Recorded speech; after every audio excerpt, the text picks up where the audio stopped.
Essa maquete ficou ali na prefeitura e que ela foi feita numa escala maior, né, de altura, para que ela fosse mais didática, para vocês poderem entender, para explicar para a população, para poder explicar para os políticos. Eu também explicava essas lâminas, né, que estão passando aqui, que é uma com a inundação, outra sem inundação e outra com as áreas de risco. E daqui eu explicava que eu entendi, porque na verdade isso aqui eu olhei assim, eu acho que é isso. Que aqui que mostra a questão da proteção do dique, né? Que sem o dique, o que atingiria, o que o dique protegeu, se o dique não tivesse suportado, né? O que a gente teria. Aqui eu já não.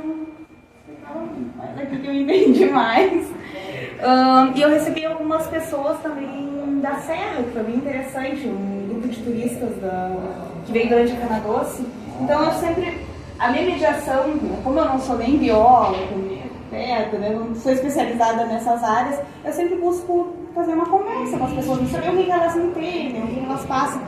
Então eu conversei com elas tentando entender também como é que foi, o lugar que vocês moram foi atingido pela enchente, vocês tiveram, como é que foi a situação, o pessoal da Serra falou, foi terrível, não sei o que, contou um pouco das histórias.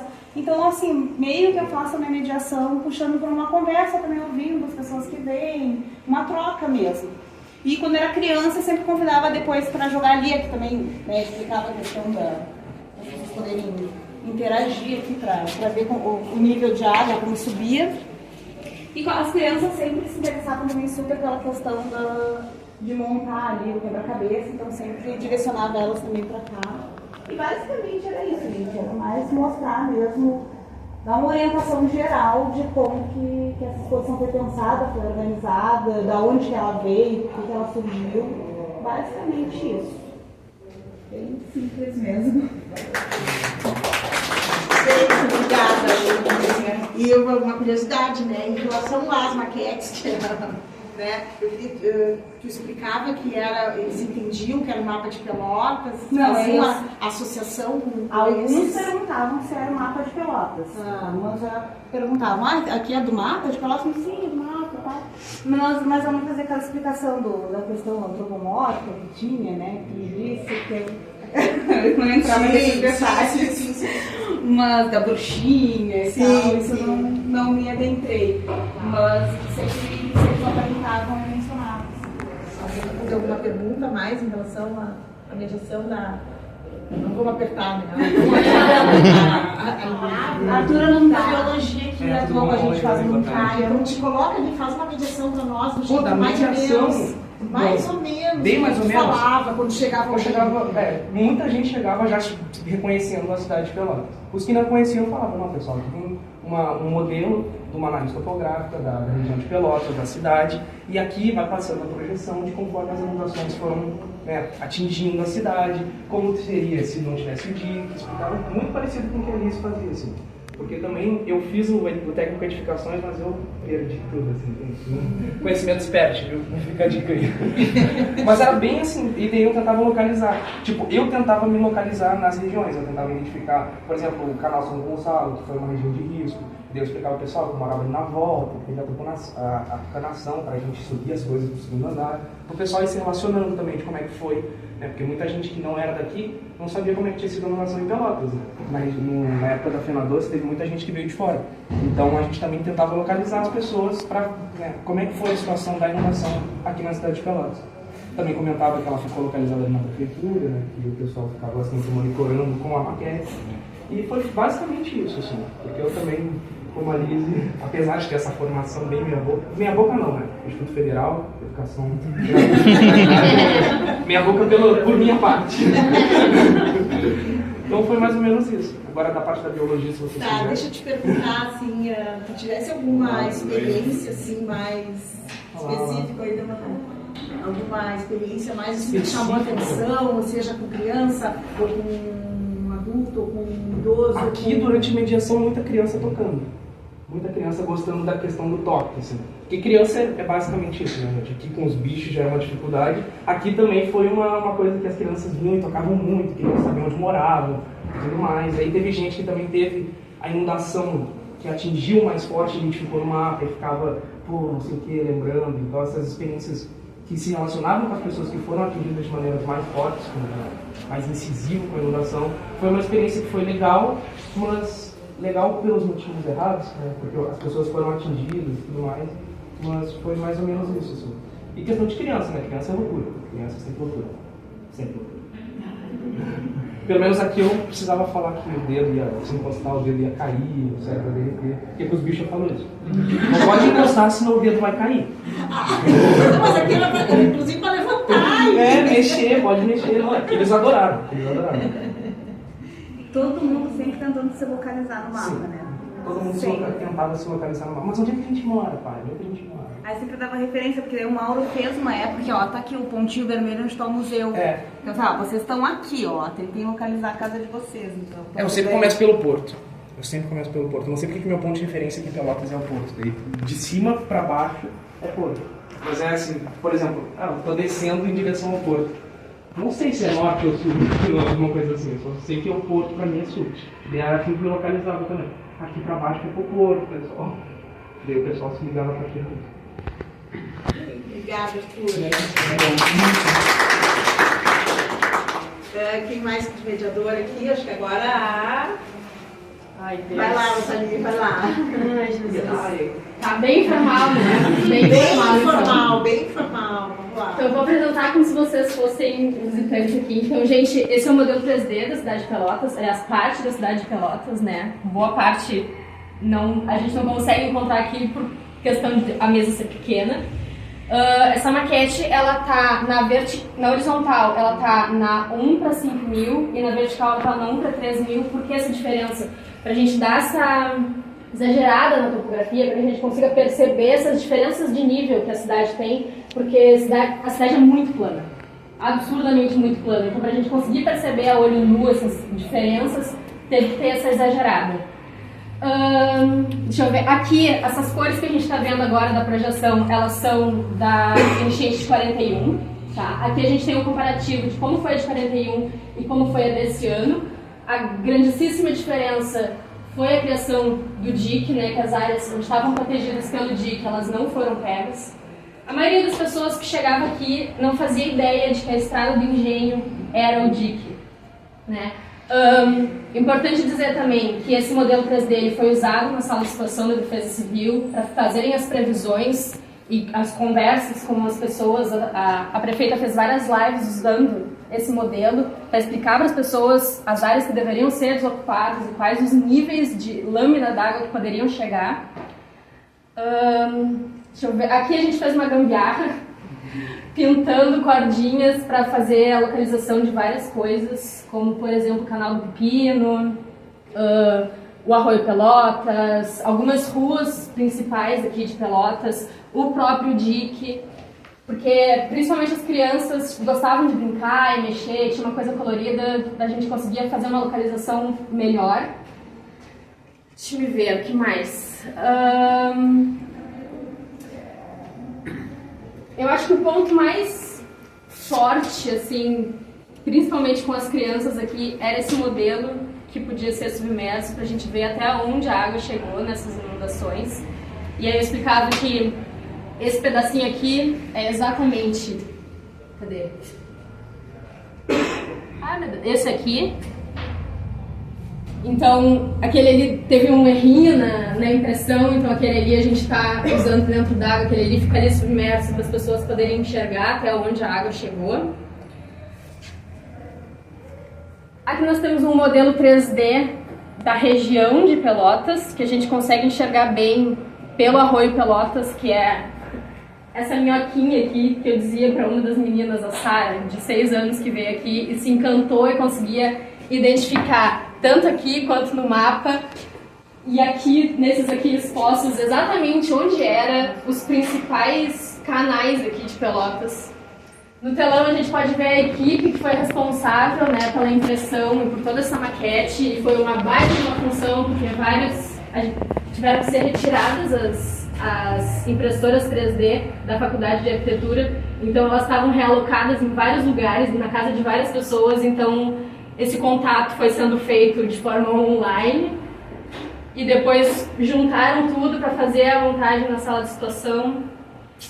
Veio bastante gente da geografia aqui, que fizeram umas explicações novas e diferentes, que deu pra gente captar bastante coisa, inclusive um mapa novo, que estamos ainda para descobrir de quantos milhões de anos atrás era, mas segundo aquele mapa, metade do Rio Grande do Sul era água, há alguns milhões de anos atrás, e aí hoje a gente tem esse pedaço inteiro, mas antes era tudo abaixo d'água, só a parte da serra para cima, que era o nosso mapa.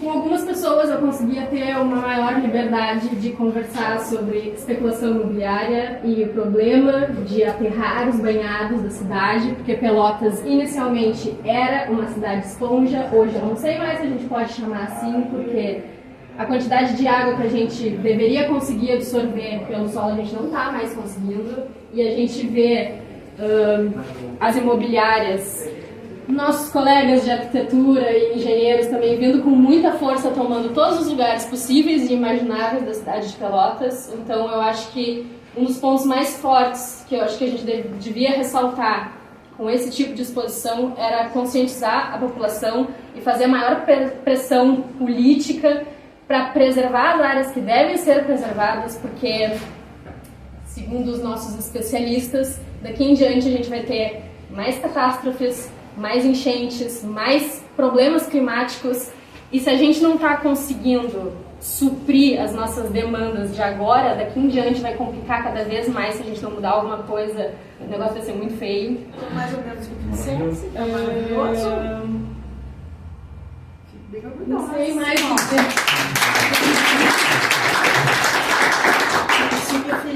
A Natália começou a falar, eu estava pronto para fazer duas perguntas que no final da fala dela ela chegou a responder, tão bem que ela falou, na verdade. Eu vou fazer as perguntas para te ver como tu já respondeu. Uma delas eu ia perguntar, e aí serve para os outros também pensarem, se teve visita de algum especialista, assim, falasse dos geógrafos. Mas por que eu pergunto isso? Porque quando a gente faz uma exposição, ou um modelo, uma representação, a gente simplifica a realidade assim ao extremo, na verdade. E é óbvio que tem vários outros conteúdos que as pessoas podem vir colaborar. Tu citasse o exemplo dos geógrafos, da questão da regressão marítima ali, e da nossa região estar uma planície costeira. Estou falando um pouco assim da resposta disso. Mas talvez tenha outros, tanto contigo quanto com os outros. Assim. Mas é isso, então, para nós arquitetos isso é fácil, para os museólogos também. Entender que quando a gente traz para um museu um conteúdo, ele está super simplificado, digamos assim. E não é demérito falar isso. É, inclusive, uma audácia nossa. Trazer uma complexidade inteira num modelo que se torna branco e que soma em várias coisas. E a outra pergunta que eu ia te falar, que tu também tocasse, era se tinha alguma presença de alguma pessoa muito negacionista. Me lembrei daquele filme Não Olhe Para Cima. A pessoa olha para isso aqui e diz que não é assim, ou que não é, ou não quer olhar o que está na frente dela. Teve. Então, Teve um casal em específico que eu resolvi cortar a mediação porque... Não se faz isso.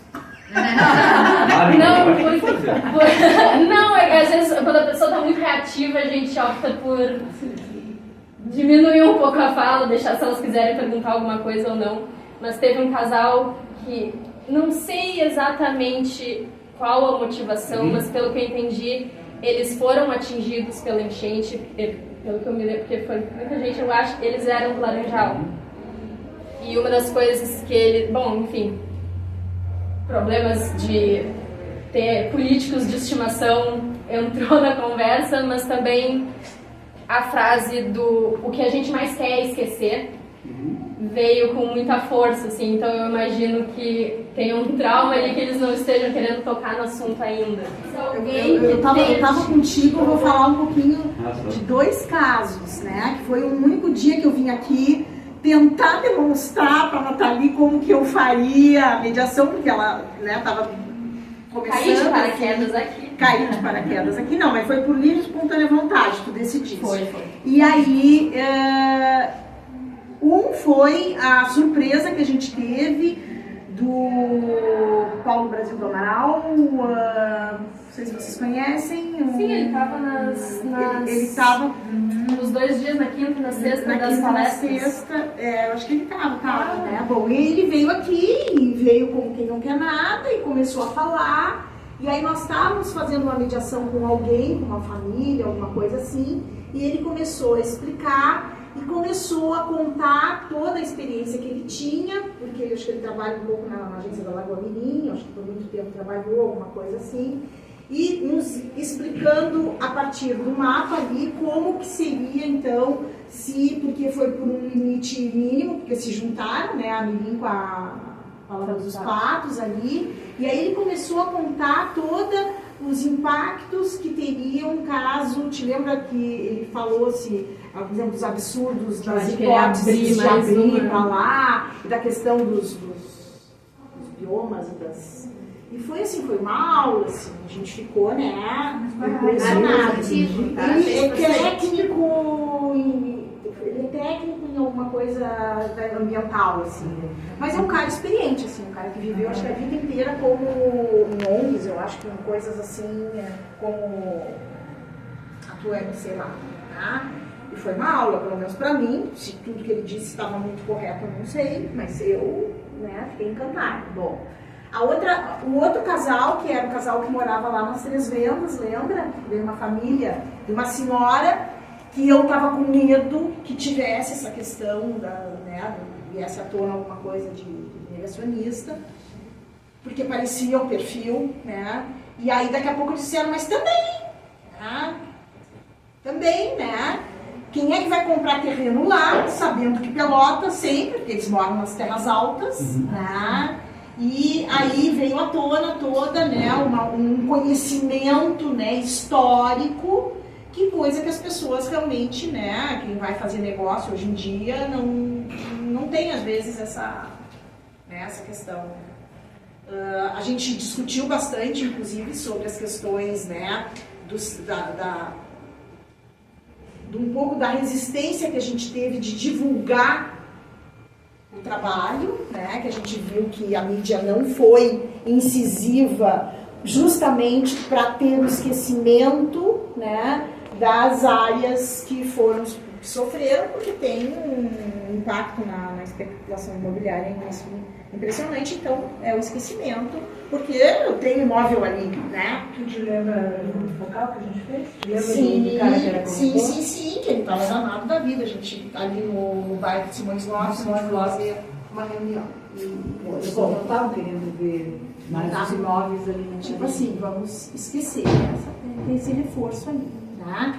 E tu não vai falar lá dos joguinhos, assim, um pouquinho? Os joguinhos eu só consegui fazer com um grupo de crianças, que eram 3 crianças, que eu consegui mostrar assim, mas aí eu peguei bem a parte da bruxinha e do Santa Bárbara, porque o resto eu também tenho dificuldade de enxergar. Tá bem.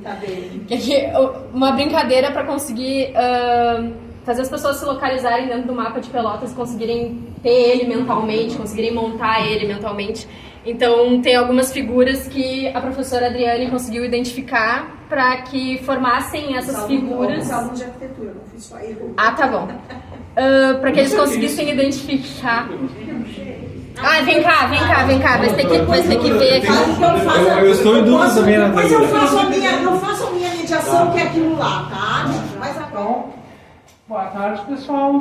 Eu sou Everton, sou aluno das Ciências Ambientais, egresso do geoprocessamento aqui do Centro de Engenharias, e também sou técnico em meteorologia e ajudei com alguns processos durante as tomadas de decisões para a confecção da maquete, dando suporte técnico. Então, nós temos essa maquete que representa o nosso relevo aqui da cidade de Pelotas.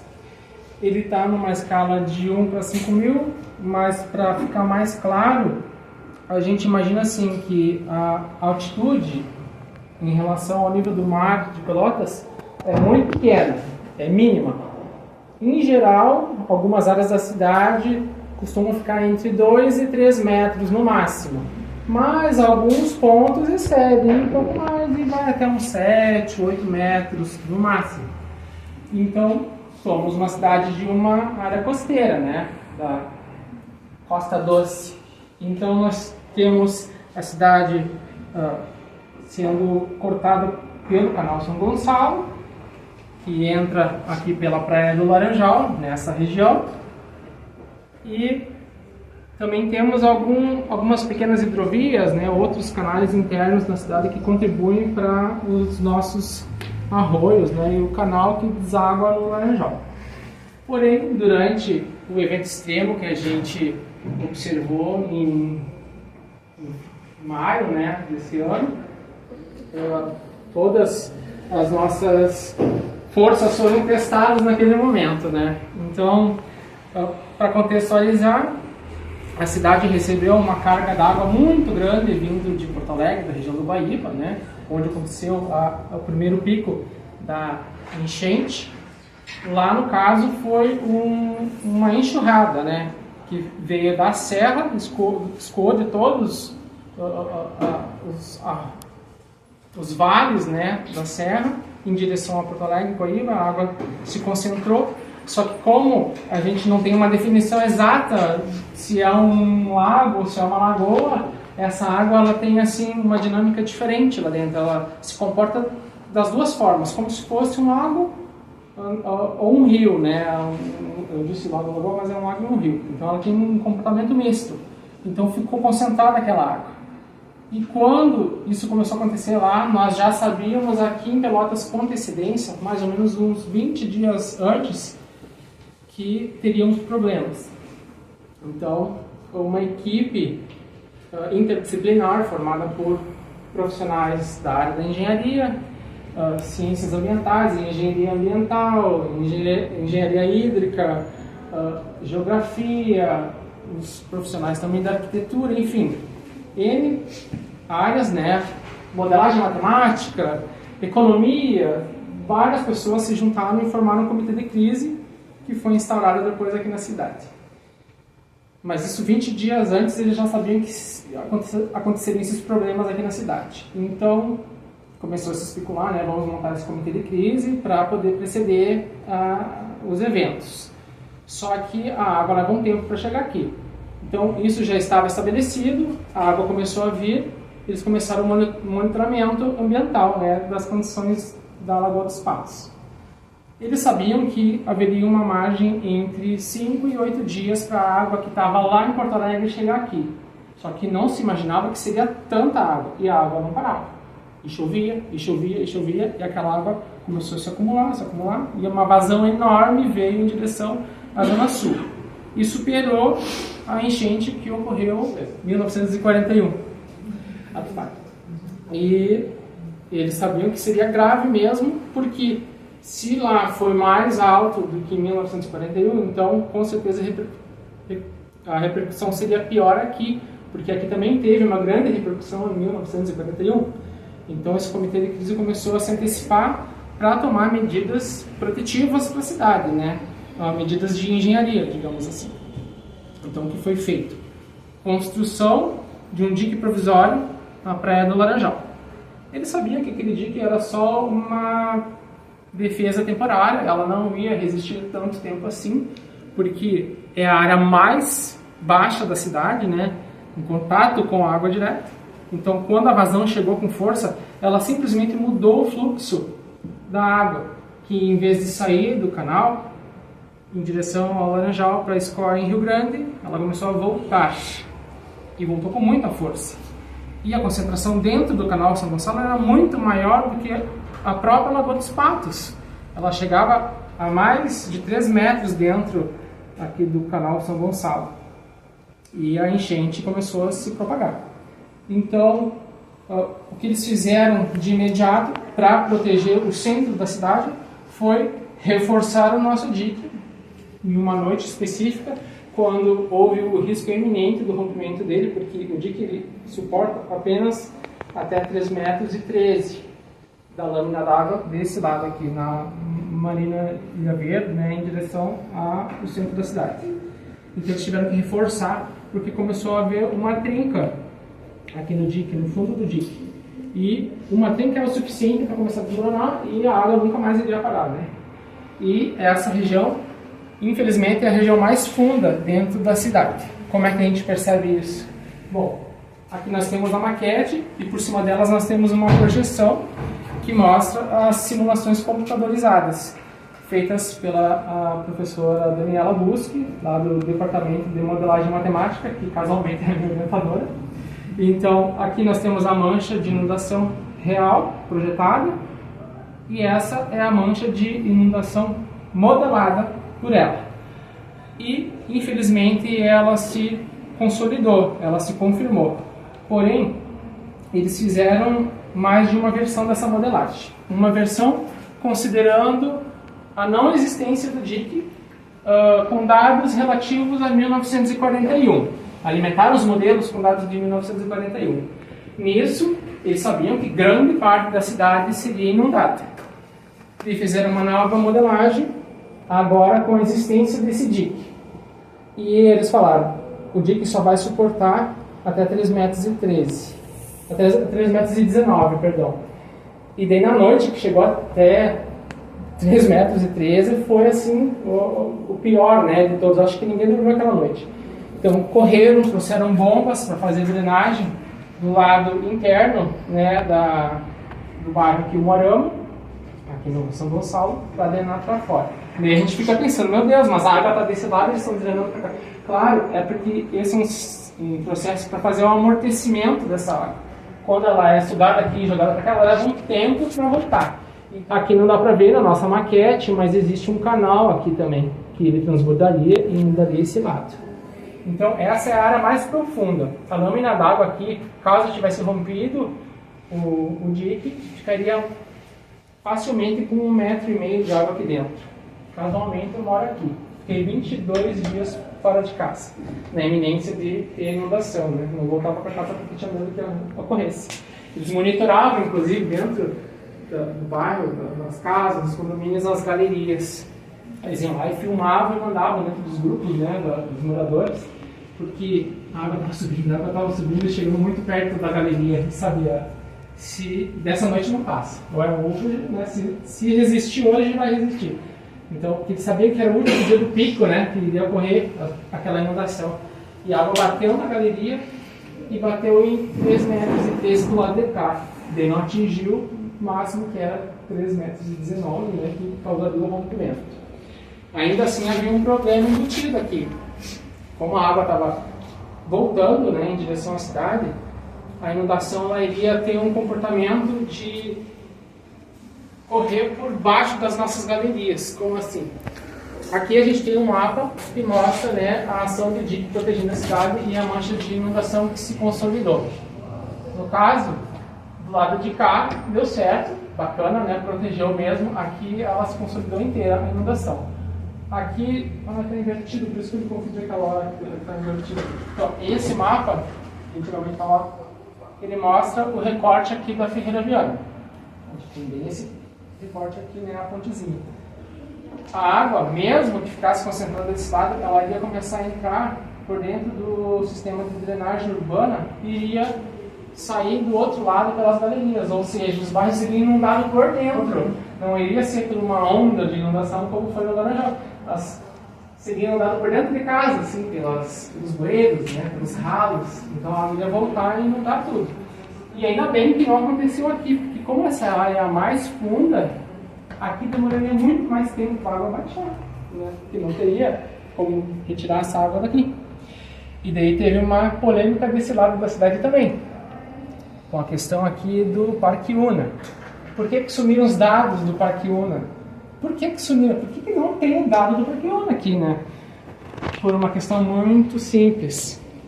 Os dados utilizados para fazer a questão da vetorização do mapa eram dados antigos, de 2015.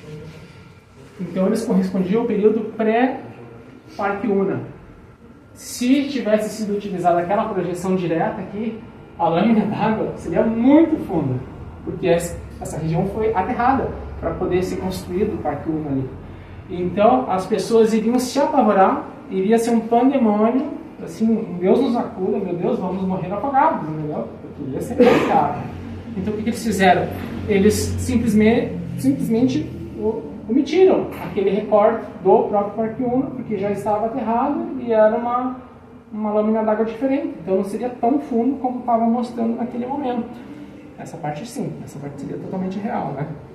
Então, se confirmou a enchente pela projeção dos modelos matemáticos que a professora usou. Ela usou um modelo americano, o Haas, que faz modelagem hidrológica mesmo, né? Especializada para esse tipo de acontecimento. E o pessoal da arquitetura utilizou os dados dela e os dados da professora Juliana de vetorização da cidade, né? Os dados topográficos, no caso, para poder fazer a projeção perfeita dessa maquete e que, com certeza, remonta, né, toda essa tragédia e deve ficar para a posteridade, para as pessoas não esquecerem desse evento, porque, como a gente estava falando, é muito fácil esquecer. Algumas pessoas, inclusive, querem que a gente esqueça, né? Então, isso não pode ser esquecido, isso precisa ser permanente, porque as coisas são permanentes para eles, né? Para a construção da maquete, eles usaram o Blender, né? Esse nome. Demais. É o Blender, né? O Edemar e o Maurício usaram o Blender, né? Isso, né? Então eles utilizaram esse software Blender para fazer toda a modelagem, né, da nossa maquete 3D. E enquanto o pessoal fazia a modelagem, a professora Juliana, que era minha orientadora, também sobrevoava a Lagoa dos Patos para monitorar o avanço da mancha de inundação naquele período, né? Ela ia com aquele helicóptero lá, o Sky Shark, que eles chamam, né? Aquele helicóptero bem grande do exército, e ia até São Lourenço e voltava, observando a mancha dentro da lagoa, porque era tão escura e dentro dava para ver. E eventualmente mostravam assim na internet, né, na páginas com as fotos de satélite, né, aquela mancha vindo e serpenteando. E naquela mancha vem de tudo que vocês imaginarem mesmo, assim, tudo. Sedimento é assim, a menos pior das coisas, né, vem de tudo. E causando o aterramento do fundo, né, da Lagoa dos Patos, tanto que agora a maior preocupação nesse momento é que se um evento desse, com uma proporção próxima dessa acontecesse, eu não consigo imaginar como é que seria o desenvolvimento de uma nova inundação, porque a lâmina d'água agora é muito mais rasa em comparação a antes do evento ocorrer, né? Teve o assoreamento do fundo. Então, nós temos que tem que ter dragagem agora, né? Batimetria da lagoa para poder ver como é que está o fundo, né? E retirar isso. Só que assim, é muito dinheiro que precisa fazer isso e leva muito tempo e talvez a gente nem tenha tanto tempo assim para determinadas ações, né? Então é basicamente isso aqui, né? A nossa maquete fazendo às vezes assim de cidade, né? Com altimetria, inclusive quando vinha o pessoal para visitar, eu fazia questão, né, de entregar um pedaço para o pessoal ver que eles tinham curiosidade de saber do que material que era, né? Esse tipo de material aqui. E quando vinha a criança também eles tinham muita curiosidade, né? Inclusive, assim, quando vinham os menores, eu sempre fazia questão de entregar pedaços para eles. Vamos brincar de quebra-cabeça? Você quer um quebra-cabeça, né? Então daí eu dava esses pedaços, eles vinham, gostavam, né? Onde é que tu mora? Daí eles apontavam, eu moro aqui, moro ali, né? Então era sempre interessante a dinâmica. Atendi todo tipo de gente também, gente aqui do Rio Grande do Sul, até o Acre, até de fora, eventualmente atendi. Veio gente do exterior, como eu estava na Feira Doce, né? Naquele período também vinha muito estrangeiro, a gente acabava atendendo gente aqui dos países em torno, né? Mas o pessoal muito impressionado e relatavam suas experiências também. Eu vivi algo parecido em tal ano, em tal cidade, eu sou de Santa Catarina, já vivi uma coisa assim. Já chegou uma pessoa também do Laranjal mesmo, né? Sou professor de geografia, moro no Laranjal, minha casa foi inundada. Eu tenho vários professores que tiveram as casas inundadas também. Então, assim, as pessoas sempre tinham alguma comoção, né, com aquele evento. Nunca enfrentei ninguém, assim, que viesse, né, tipo, rebater algo, né. Não, porque eu acho que não é. Não, isso aqui é ciência, querido, é ciência, né. Mas quem vem visitar o museu já tem um filtro. Eu acho que, assim, é uma raridade, assim, ver alguém assim, com esse intuito, né, de confrontar. Pode acontecer, não digo que não posso, né? Mas em geral a pessoa era bem receptiva, o pessoal em geral era bem receptivo. E assim, gente de todas as classes sociais, né? As pessoas queriam ter um entendimento, né? Eu atendi médico, engenheiro, faxineiro, todo tipo de gente possível vinha lá. Eles tinham muita curiosidade de saber, né? Então foi uma experiência assim única. Achei bem prazeroso. Eu acho que mais ou menos não sei, muito. Espalhei fake news. Ah? Agora que eu não Podia. sabia que se tinha os dados do Parque Una. Eu achei que não tinha sido feito o levantamento ainda após o aterramento. Por isso que tinha sido retirado do Não sei, mapa. pessoal, mas aí É isso? Ah, não, eu entendi que tinha. Agora quando tu Não, falou, é que eu tem entendi. duas questões aí, né, que às vezes ficam confusas. Primeiro, existiam os dados de 2015, que é dos levantamentos que o pessoal faz, né, da cidade, em si, por causa do sistema de drenagem que eles implementam. E desses dados de 2015, eles não eram muito adequados nem nessa questão aqui, pela profundidade, que nem eu disse, né, porque senão ia causar um erro de interpretação das pessoas. Só que ele tem um porém.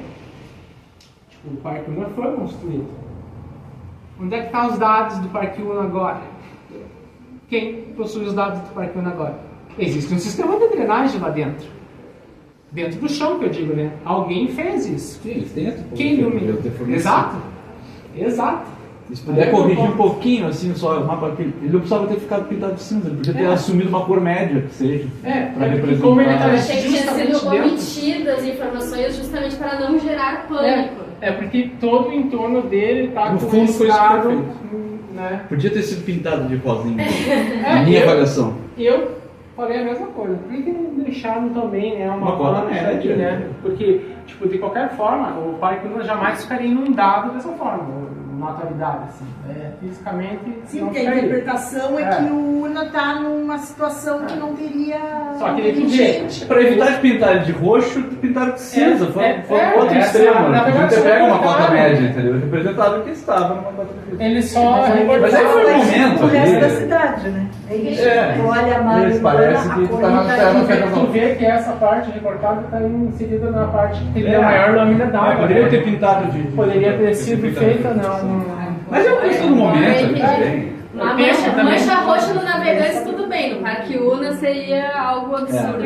Então, e essa parte realmente seria mais afetada, né? Porque a parte aqui do quadrado, mesmo dessa região, também teve um dique reforçando, né?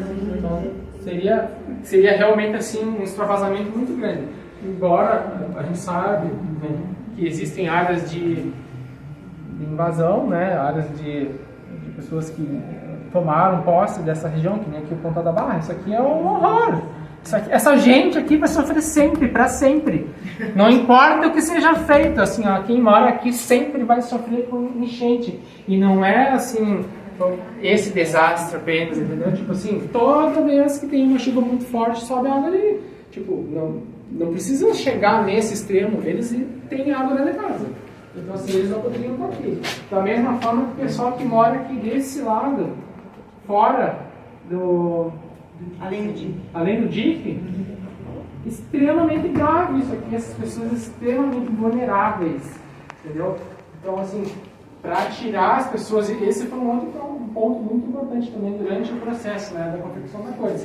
O pessoal passava muito trabalho, porque como eles usavam esses dados para disponibilizar os mapas e coordenar a defesa civil e as equipes de resgate, acontecia muito de... Por exemplo, durante os picos, né, porque mudavam, né, oscilava, né, ela subia um pouco, descia, ela ficava nesse processo. Então, na primeira vez que teve uma descida, assim, que tipo, saiu água, as pessoas falaram, meu Deus, acabou, vamos para casa. Não pode, gente, não pode. E daí começaram a divulgar muito notícia em redes sociais, e as pessoas voltaram para casa, e daí eles tiveram um trabalho imenso para recalcular rotas para salvamento das pessoas de novo. Gente que nem era para estar lá. Tá? Isso aí foi assim. A professora Juliana assim, sofreu muito. Ela ficava 20 horas ali dentro dessa situação para conseguir contornar problemas que não deveriam nem ter acontecido, sabe? Para poder fazer divulgação de dados. É uma coisa muito complicada. E quando a gente trabalha também com serviço público, né, envolvido, a coisa pode ficar ainda mais complicada, porque você está falando do Brasil, né? Mas assim, graças a Deus, a gente tinha muito profissional competente, assim, os profissionais em geral da universidade, extremamente qualificados. Não entendo até hoje, né, a coisa de chamar a gente de fora para fazer, né, vamos resolver com gente do exterior, com todo o corpo docente e alunos que tem nas universidades, né, com toda a capacidade que existe dentro dos núcleos, mas a gente ainda enxerga com outros olhos mais brilho, acho, né? O que tá lá fora, A síndrome de vira-lata. Isso aí é uma barbaridade. Mas assim, no geral, isso aqui, né, a gente ia adaptando conforme chegava. Curiosidade, nós estávamos aqui conversando em voz alta, eu vou fazer a pergunta em voz alta. Né, teve toda aquela polêmica, né, o pessoal em Porto Alegre, a questão da contratação exatamente de equipes, né, externas, aquela discussão, os georgianos, depois eram os holandeses, né. Há alguma notícia aqui de uma contratação externa, da ideia de ter Não ouvi falar em nada. Pois é, Nada. queria saber Realmente se não tem vou falar em nada. alguma atitude assim por parte. A única coisa que eu ouvi, assim, que eu acho que não era nem concreto, é que eles tinham um projeto para desenvolver Um grande empreendimento. Eu ia responder desse responde. aspecto, que eu não tenho problema de responder vegetarianismo, não são as ideias equivocadas ou enviesadas. Não, mas aqui E aqui em Pelotas, o que mais surgiu, não teve gente externa, teve mais ideias enviesadas. Internas. Então, talvez eu gostaria de receber os holandeses. Era uma boa, né? Eu também pensando que era uma boa, né? Então, é óbvio que é ruim o tecido do Se serviu para fazer o playground lá do parquinho, né? Quem sabe aí eu escutasse. A questão lá do Laranjal, eles estavam pensando em formas de defender aquela região, porque é uma região que alaga, né? Não tem o que fazer. Então eles pensaram em construir um dique lá. Eu já ouvi. Né? E eu só não sei, né? Essa parte eu não tenho ainda conhecimento. Eu espero que os colegas holandeses né? não proporiam um dique, assim, muro do Laranjal. Não, acho que não. Então, não. Aí já ajudaria a ter outro caminho. Mas lá em Porto Alegre eu sei que eles fizeram sugestões assim bem pitorescas, como por exemplo trazer a tecnologia dos sacos de areia de novo. Vamos botar sacos de areia. Eles estavam decidindo onde seria o dique, se seria mais para lá, Tem a questão do turismo também na praia, né? Porque é uma praia assim que tem uma cultura, né, muito importante aqui, né? Ponto turístico. Então, né, mudar assim a feição da praia, né, de qualquer jeito não tem como, né?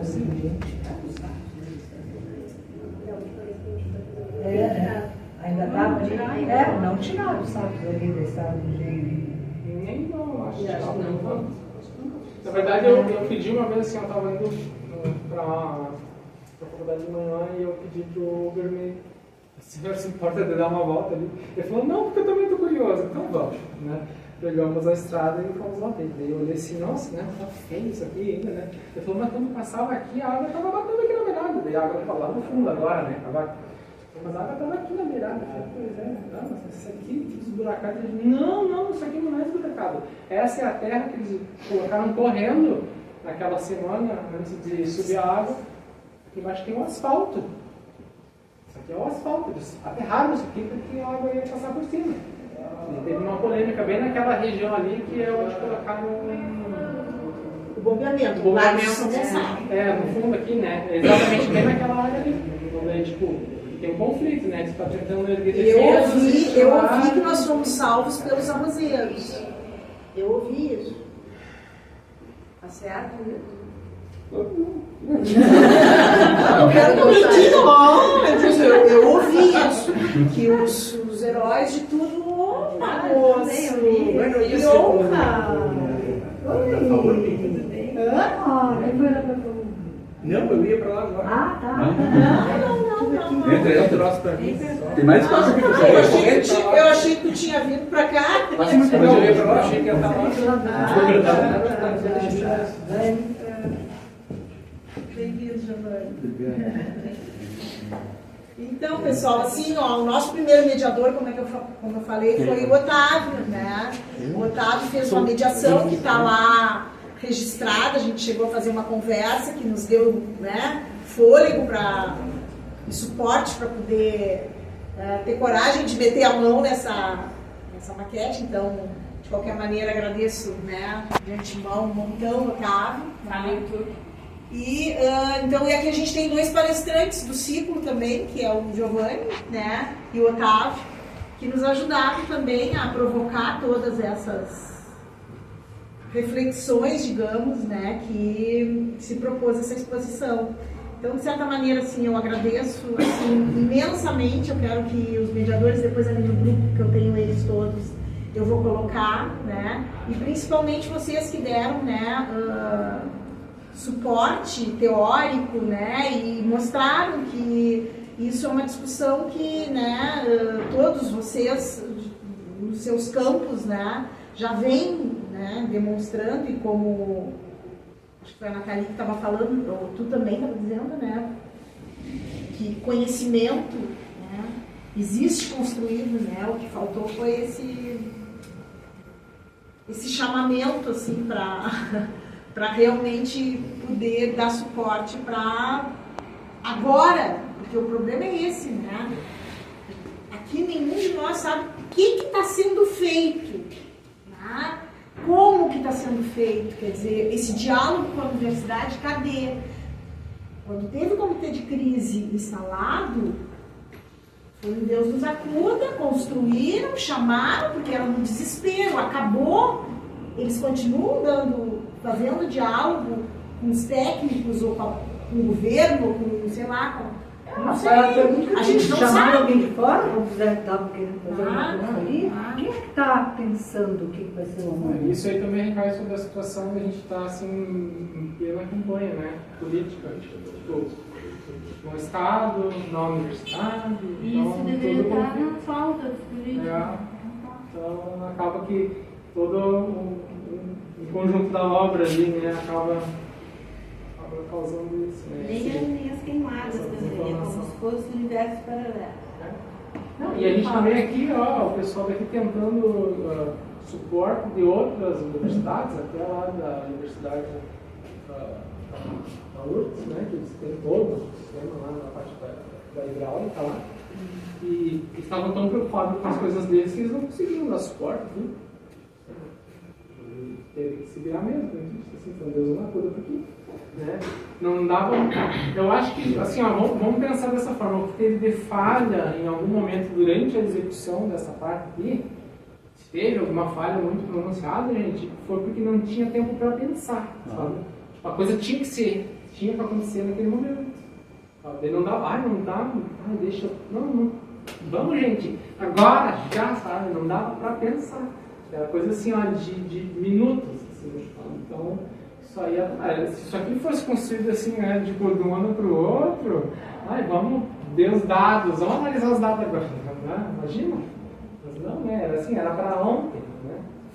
Nossa, isso aqui tem muita história, imagina, isso aqui não pode sair, sabe? Isso aqui tem que ficar para sempre. Ô, Giovanni, tu não quer nos brindar aqui que tipo de mediação tu faria diante dessa maquete, se tu fosse mediador aqui? Olha, uma das coisas mais importantes aqui seria primeiro a base geológica. Mostrar que aqui a gente tem dois patamares bem diferentes, né? A formação Itapuã aqui das dunas, que é um terreno pleistocênico bem mais antigo, né? Tanto que as dunas tem picos de dunas aqui que vão a 25 metros de altitude, é o ponto mais alto do Laranjal. Tanto que a gente vem pela essa avenida aqui, a Arthur Assunção, a gente vê assim, é quase uma montanha aqui, coberta de mato. Agora de tarde já estava ali. Eu fui lá, até porque isso que me atrasei um pouco. Eu fui ali, depois fui ali na mãe fazer curativo nela, voltei. E aí aqui, ó, aqui é uma região assim, é uma cordilheira de duna, e aqui tem outra, aqui tem uma baixada. Isso aqui é um terreno muito especial dentro desse contexto aí, né, que é um terreno não inundável. E aí depois vem as cotas de transição e o resto é inundável. Essas duas, né, que é um terreno, acho que é holocênico. Não, essa base que sei que é a formação de frente. Que tem outros nomes, né? Sei que aqui era a formação Itapuã e tal. Mas a primeira coisa é entender isso aqui. Tem terrenos aqui bem diferentes, né? Com idades diferentes, surgidos em outro, quando aqui era mar, né? O mar batia aqui, né, nessa encosta de duna. E é interessante que essa duna é assim mesmo, tem um barranco enorme. Né? Agora mesmo de tarde eu desci ele. Que eu estudo um bicho lá, o corocochó, que é um bicho frugívoro que se alimenta de folha da Mata Atlântica. Então eu vou, sempre quando eu posso, eu vou ali.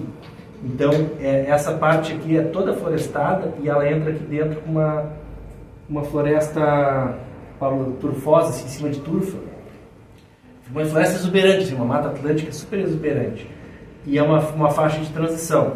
Então, entender onde é que está esses elementos, assim, o elemento do relevo mais antigo e a transição para o relevo mais recente, que é esse relevo aqui que inunda, é interessante se apropriar dessas zonas de transição que também são muito importantes para a biodiversidade também, mas também para o entendimento das enchentes, que a cota de enchente veio até aqui, né, a uns, sei lá, uns 2 metros ali de lâmina d'água.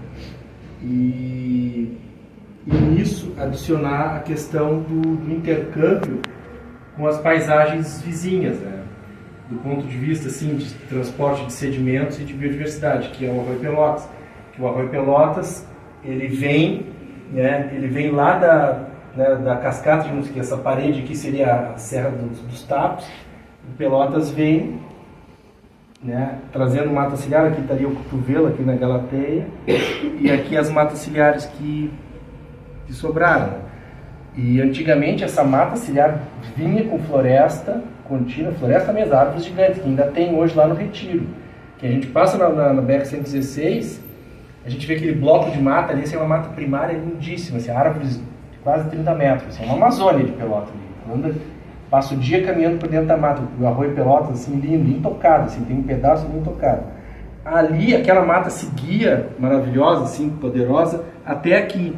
E ela trazia toda essa biodiversidade para cá, para o Laranjal. Aí até que veio, né, a colonização, as charqueadas, e aí o que fizeram? Raparam mata daqui, para usar para lenha e coisa e tal, até mais ou menos a altura da Estância da Graça ali. Ali virou tudo, cortaram a mata, corte praticamente raso.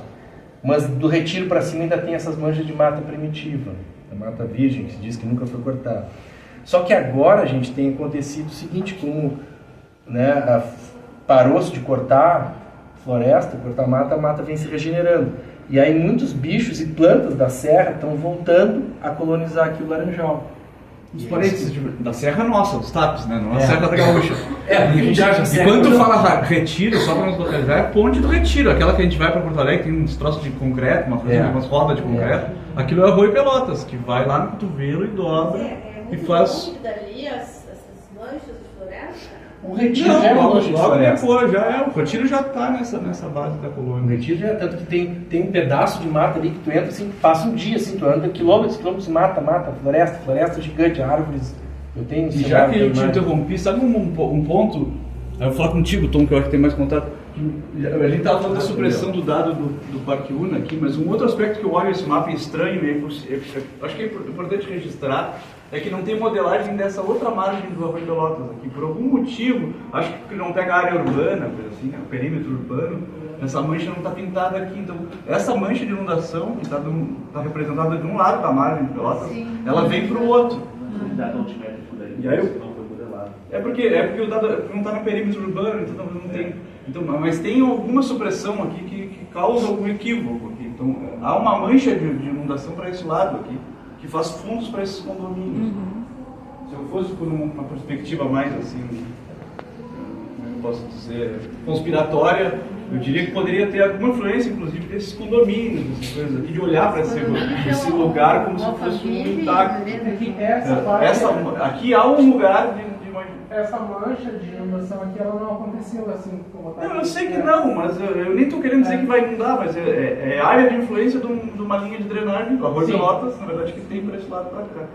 Sim, que não é todo um terreno livre e disponível, assim, para quem quiser botar o olho. Dizer que tem banhado permanente. É isso que eu estou falando, é justamente isso que eu estou falando.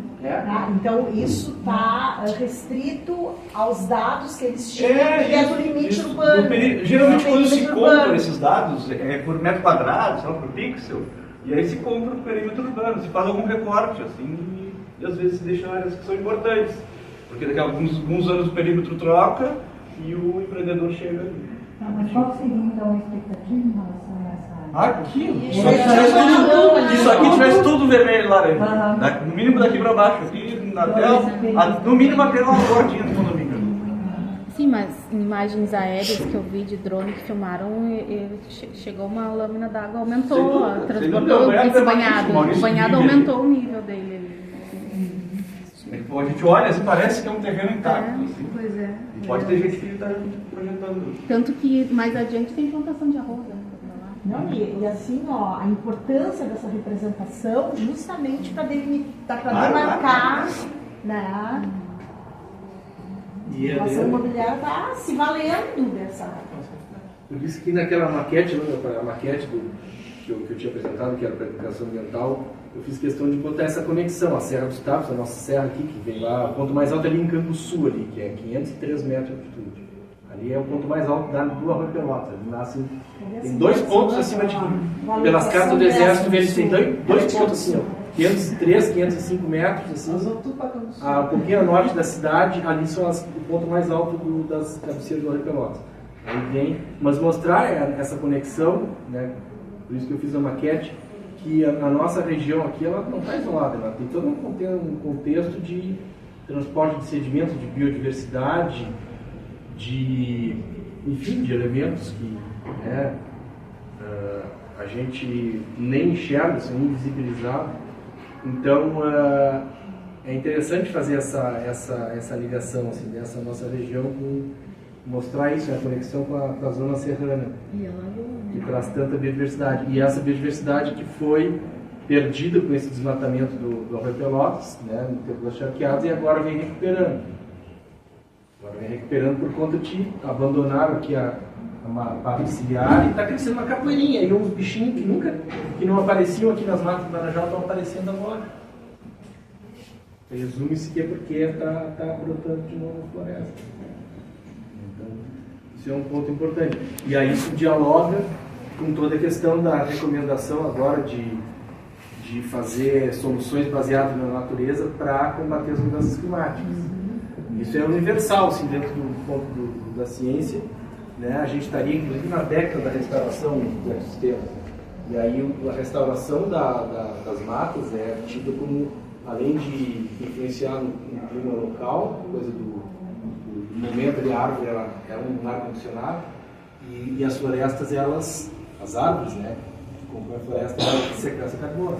Então, se tu deixa a mata crescer, ela está ajudando a sequestrar carbono, que é o nosso grande problema principal, e também microclima e a biodiversidade, né, que a crise que a gente viu não é só uma crise climática. A crise climática é uma das 3 crises principais e a principal dela talvez seja a biodiversidade. Porque se tu estancar a crise climática, a crise da biodiversidade vai continuar. E o motor do planeta é a biodiversidade, são as algas, os oceanos, a floresta, as grandes florestas tropicais, que elas mantêm um ciclo hidrológico, o passarinho esse que eu pesquiso e os colegas, os parentes dele, pegam o fruto, come e se regurgita a semente. Agora, detalhe, eu vi ele fazer isso. Ele come o fruto, espera um pouquinho e regurgita a semente. Aquele ato de semear é um ato que a árvore depende. Sem isso, a árvore não sobrevive. Então, imagina, um passarinho, um primata, um bichinho estão fazendo um trabalho ambiental para a gente, né, que está se operando silenciosamente. Então, meu interesse era representar isso também nessas representações como essa maquete, representar essa vida, esse elemento dinâmico, né, como diz o Ayrton Krenak, a floresta não está ali, nunca é assim, não sempre esteve ali, ela se desenvolveu e interagiu com o bicho, com chuva, com vento, com gente. A floresta é um ente dinâmico. E a floresta é um dos elementos que nos permite estar aqui agora. Então, minha ideia assim e essa maquete é maravilhosa por destacar as dunas, mas eu fico pensando assim, eu gostaria de representar aquela floresta exuberante das dunas nessa... mas eu Exatamente, não, e assim, ó, a projeção pode fazer isso, né? É a projeção, ou a realidade aumentada, né? Né? Da gente poder, né? Dar vida a isso, dar dinâmica. Claro. Achar a ferramenta. O Milheira vai usar essa base aqui para fazer a localização dos sítios arqueológicos e justamente essa pesquisa do solo, tentando ver como era a biodiversidade justamente em função desses achados que ele está tendo, né? Como é que ele falou? Os Cerritos. Sambaquis? Sambaquis? Cerritos e Sambaqui é outro. Sambaqui são aqueles um pouco mais altos. Cerritos é um Sambaqui. São Cerritos. Eu tive com ele fazendo algumas lâminas que não estão aqui. Então essa parte do Concal aqui, ela é cheia de sítios arqueológicos, né? A gente tem um estudo aqui, enfim, ele me mostrou mais outros aqui na margem que foram removidos. E a questão do dique que ele está falando, que está pensando em fazer, pega essa beirada de valeta que tem aqui na estrada e ele mostrou que tem um monte, que seria mais ou menos por aqui assim, que eles estão pensando em seguir para fazer a defesa do Laranjal, né? E tem uma série de sítios arqueológicos ali, o pessoal vai precisar de máquina passando do rio, e curiosamente eles estão bem situados, assim, os pontos estão bem situados próximos. É uma preocupação que está nascendo aí. Mas o próprio Amarílis, né? Teve um baita problema que foi achado. Quando começaram a passar a patrola ali, eu vi, eu olhei, tinha a marca no barranco, ficou o símbolo queimado, e eu ajudei a denunciar. Sim, porque ali tem sítio arqueológico também, né? Aquelas matas ali. Sim, tem. Que é pra cá, né? Ficou uma praça ali que está florestada, tem a pracinha das crianças do outro lado ali. Aí eles não puderam construir por causa disso, por causa do sítio. Mas aquela primeira rua que eles conseguiram gravar ali, aquela ali tinha sítio arqueológico ali, eles passaram a máquina e destruíram tudo. Ficou só na marca dos barrancos ali, se passar lá dá para perceber a marcação das fogueiras. Otávio, queres problematizar mais alguma coisa para nós encerrar essa mediação? Muita coisa. Isso, depois se quiser. Também adicionar muitos elementos. Mas eu acho que a questão da segregação é tão importante, muita gente aqui não ouviu. Eu posso falar sobre esse aspecto. Fala um pouquinho, eu acho. Eu sei que não dá para falar pouquinho, né? Isso não é pouquinho. Não, eu nem vou falar totalmente da segregação, mas eu vou falar sobre um outro aspecto. O Tom tocou um pouco nesse ponto. É um trabalho que a gente está desenvolvendo pós ocorrência da enchente. Você deve ter acompanhado o movimento de solidariedade, aquele que se organizou aqui em Pelotas, que se organizou para atuar nos abrigos, produzir alimentos. E passado esse momento, digamos assim, é uma articulação de ativistas sociais, culturais, entidades de classe, sindicatos, e a gente está se reunindo, digamos assim, para ter uma ação para disputar essa questão do planejamento. E um dos desdobramentos que a gente está atuando, a Luísa, a Nilce, estão atuando diretamente nisso também, a gente está reunindo algumas comunidades tradicionais aqui nessa região, junto às áreas de inundação, especialmente o pessoal ligado à pesca artesanal, as comunidades tradicionais e situações de alta vulnerabilidade social, com aspectos culturais, como por exemplo é o Passo dos Negros, se vocês localizam, sabem onde é. Então a ideia que a gente está construindo bem objetivamente é inclusive um projeto de lei de reconhecer essas comunidades, porque com o risco climático tem a outra face do risco, que é o risco da remoção e de um novo enfrentamento, um novo ataque a essas comunidades através da remoção dessas comunidades. Então, passado o risco climático ambiental, a ideia é que a gente resguarde, ao menos indique alguma política de salvaguarda e reconhecimento dessas comunidades que são tradicionais, que são ribeirinhas. Os pescadores não têm outro lugar para morar se não é no Pontal da Barra, se não é em cima de casas de palafitas, se não é na proximidade dos barcos. E óbvio que isso é um desafio, digamos assim, arquitetônico, urbanístico. Mas a gente está atuando, a gente tem feito uma série de oficinas. Amanhã, sábado passado teve reuniões na Z3, na Barra do Laranjal, e agora amanhã a gente vai fazer uma no Passo dos Negros, em que a UFPEL já tem alguns anos de atuação junto aos Passos dos Negros, e na região das Doquinhas, mais da porção sul, na Balsa, em que a Nilce, especialmente o pessoal na URBA, atua há muito tempo. O Passo dos Negros, para quem não conhece, é uma região que fica na confluência aqui entre esse condomínio fechado e os navegantes. É um território muito tradicional histórico na cidade de Pelotas. Eu acho que é justamente nesse bem assim, trecho aqui, ó, que se destaca. É isso mesmo, é essa rugosidade. São Francisco de Paula, assim mesmo. Isso, é essa rugosidade. Né? O Passo dos Negros recebe esse nome porque era um lugar de travessia do canal de São Gonçalo. Os Passos existem por todo o nosso território, são aqueles lugares em que o rio é um pouquinho mais estreito, talvez um pouco mais raso, em que se fazia travessia, e que na época das charqueadas se instalou ali uma espécie de uma aduana. Era um lugar onde se cobravam impostos dos charques, do comércio negreiro.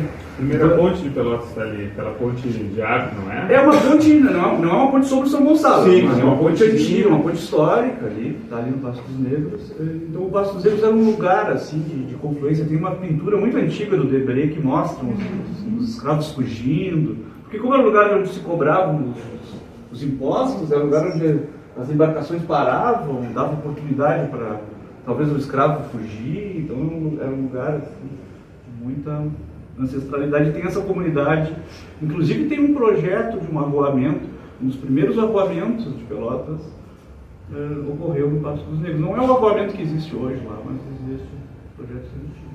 Então nesse contexto de risco, de vulnerabilidade, de sensibilidade ambiental, existem comunidades tradicionais, organizações, que não é esse movimento atual, assim, de se ocupar e consumir o solo e lucrar em cima da cidade. Então é em cima desse dilema, assim, entre cidade tradicional e crescimento, especulação imobiliária, que essa região se situa, né? Então, o que eu estou dizendo isso? Que nada na ciência é com uma solução única para tudo, digamos assim. Não é uma questão de terra arrasada, digamos assim. Não é adequado tomar soluções assim. Vamos remover todas as pessoas, vamos construir um grande dique, vamos fazer um grande sistema de proteção, vamos tomar uma grande decisão, porque isso certamente vai ter também os seus equívocos. Deixa eu fazer uma pergunta para mim, assim, pro Rafa, assim, né? Já que a gente vem da arquitetura, eu não conheço, porque pouco atuo na área de projeto, principalmente planejamento urbano e tudo mais, né? Ao longo desse processo, TFGs com esse tema de ocupação de áreas, porque sempre quando eu escutava falar, tipo, não vamos pegar esse terreno, vou contar uma experiência, né? Não vamos pegar esse terreno, porque esse terreno é área de preservação, não sei o quê. Eu participei de um ateliê de projeto que eu me arrisquei a coordenar, e nós pegamos os terrenos aqueles de frente ao Big, que hoje estão com aquelas torres ali, né? E era justamente para fazer o projeto do Museu Ritter, Carlos Ritter. A gente trabalhou junto com o Igance, né, aqui, que ele nos assessorou, foi para a sala de aula, discutiu o museu e tudo mais. A gente queria, né, fazer aquela ocupação. E eu dizia para os alunos, não, olha, vamos estudar para ver onde, porque ali a gente sabe, acho que o Giovanni pode nos dizer, né, que aquele lugar ali era um lugar que vinha em determinados momentos, os pássaros posavam ali para fazer, digamos, trajeto para outros lugares e tudo mais, ali na frente do Big. Né? E a gente... Nem alto Big, nossa. Pois é. Então, assim, a gente na FAURB sempre teve essa coisa, tipo, não vamos pegar um terreno assim, porque, não, isso é preservação ambiental, isso é não sei o que. Eu gostaria de saber, assim, né, de quais são os projetos que, sei lá, nesse histórico nosso da FAURB, foram propositivos de soluções que conseguissem dialogar com essa preservação, com esse cuidado. Só uma pergunta, porque eu não tenho nenhum conhecimento. Existe, Adriana, existe assim, projetos de preservação ao longo do Pepino, projetos de... Sim, mas por exemplo, projeto de habitação... Naquele lugar ali, não. Não, mas a gente não é que agora eu vi a se falar, por exemplo, de, sei lá, habitação do tipo flutuante, de palafita, de não sei o quê. Da preservação dessas comunidades, não? Não, é que o César explotou. É possível. É possível. Sim, não, e nesse sentido eu pergunto se nós, em algum momento, investimos, a faculdade investiu nessa perspectiva ou não. Não, está sempre investindo, eu diria. A citar o Passo dos Negros, por exemplo, o professor André, que nem está mais aqui, desenvolveu um projeto popular para a reabilitação daquelas comunidades. Pois talvez o que eu quero dizer é que isso talvez fosse importante trazer para o diálogo, né? E para publicizar esse tipo de solução que, de certa maneira, né, é propositiva, mas com respeito, que traz soluções. Em vários projetos, pensando, eu lembrando de uma coisa muito antiga, lá do período que a gente discutiu o plano diretor, né? E que a gente falava de que Pelotas é uma cidade que mereceria ser pensada como exatamente uma rede de canais, né? Porque é isso que a gente tem uma série de canais que não são, né, aproveitados nem paisagisticamente, né, nem para o lazer, né? E aí eu brincava, né? Eu dizia para os alunos: olha, a gente vai para o estrangeiro e aí os caras te botam no turismo para tu andar, né? Pelo canal, que tem barquinho assim, vai ali para Mário Meneghetti, o canal da Mário Meneghetti às vezes é maior do que qualquer um desses canais assim, desde que ele estivesse, né, efetivamente com um paisagismo correto e obviamente com, né, saneamento ambiental, né? Então acho que sim, temos muitos projetos sim, né? Eu me lembro de vários projetos de parques lineares que respeitam exatamente essa questão. Usou o exemplo respeito da natureza. Acho que a maioria aqui da arquitetura, né? Usou o exemplo do TFG. O TFG para mim é um bom exemplo, porque as pessoas quando vinham conversar sobre ter ideias, ou para orientar ou não, eu dizia: olha, eu vejo dois caminhos para pensar um projeto de TFG determinando a arquitetura. Ou tu escolhe um tema, e aí tu vai escolher um terreno, uma localidade que se adeque para aquele tema que tu tem no desejo. Eu quero fazer uma escola. Ou, sei lá, quer fazer um shopping center, vai escolher um terreno mais adequado para aquele tema. Um outro aspecto é tu pegar o lugar e tu vai fazer um projeto para aquele lugar. Aí tu não vai ter uma ideia, uma ideia fora do lugar. É um projeto para aquele lugar. E todas essas regiões que a gente está falando aqui, elas têm projetos específicos.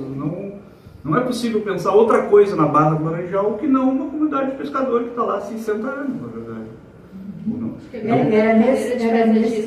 Então, assim, como eu falei isso. Um parque que é bem ali no banhado do Big, justamente para fazer a ocupação,